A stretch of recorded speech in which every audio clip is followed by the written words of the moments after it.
Hello mga kabisaya. Di ka na kog sementeryo ganiha mga one. Duha mi sa akong sister-in-law. So, siguro namin dito mga alauna ang mga 1 hour higit pod. Kay wala namin nagpahapon kay basig maabtan mig ulan. Kay basig mo ulan kalit ba. Duol ra man pod.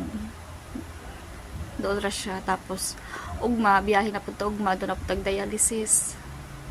Laban lang jud, laban lang para sa kinabuhi.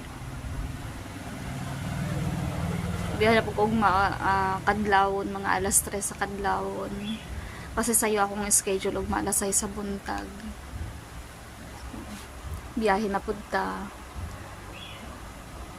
Tapos Sabado ugma, tapos Domingo, Lunes pahuway na ako. Smart test na po balik, dialysis na po, schedule na po.